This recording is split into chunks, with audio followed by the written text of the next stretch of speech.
Her birinizi hoş gördük. Aziz Ələsgər severler, aziz Göyçəllər, Azərbaycan aşıq sənətini, Azərbaycan dilini sevenler. Dədə Ələsgərin taleyinə iki büyük missiya yazılıb.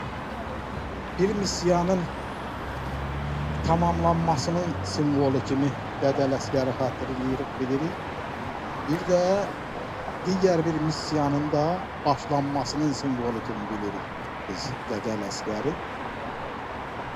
Zamanımız da var, heç kim də heç yara tələsmir. Bu fürsətdən istifadə edib mən bu missiyaları açmaq istəyirəm. Birinci missiya, bilirsiniz ki, tarixən devletler, xalqlar ve devlet dili arasında bir fərq olubdur. Ve bütün devletler de bu fərqi kapatmağa çalışıblar. O cümlədən də Azərbaycan devletleri, Azərbaycan xalqı, yani xalq dilindən devlet dili, yazılı dil, ədəbiyyat dili eyni olmalıydı. Bu sahədə gedən işləri hərə bir missiyanı daşıyırdı. Azərbaycan xalqı üçün də bu missiyanı aşıqlar daşıyır.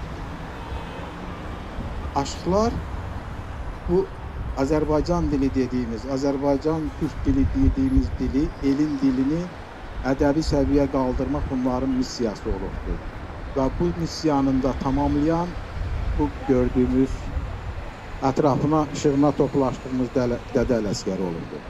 Dədə Ələsgər öz yaradıcılığıyla bütün dünya, Türk dünyasına, Azərbaycan xalqına deyib ki, bizim bu el dili o kadar mükemmel, o kadar zengindir ki, istenilen fikri, istenilen seviyede en güzel formada ifade edebiliriz. Bunun için başka bir dilden söz falan ifade almaya ihtiyaç yoktur. Bizim dilimizde elə eserler yaratmak mümkündür ki, onu başka hiçbir dilde yaratmak mümkün değil.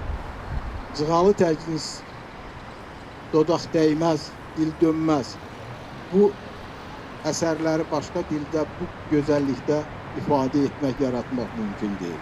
Beləliklə, Dədə Ələsgər bir missiyanın, el dilinin ədəbi dilə qaldırılmasının nöqtəsini qoydu. Mən nöqtəsində demərəm, nidasını qoydu. Və bundan sonra bu məktəbdən bugünkü Azərbaycan dili ortaya çıxdı. Səməd Vurğunlar ortaya çıxdı. Bəxtiyar Vəhhabzadələr ortaya çıxdı. Bizim elm, sənət dilimiz ortaya çıxdı. Bax, onun nöqtəsini, nidasını qoyan bizim böyük Ələsgərdir. İkinci missiyanı da Dədə Ələsgər bu yaxınlarda hörmətli prezidentimizin heykəlin açılışında söylediği kimi ikinci missiya doğma dədə-baba torpaqlarımıza qayıdış missiyamızdır.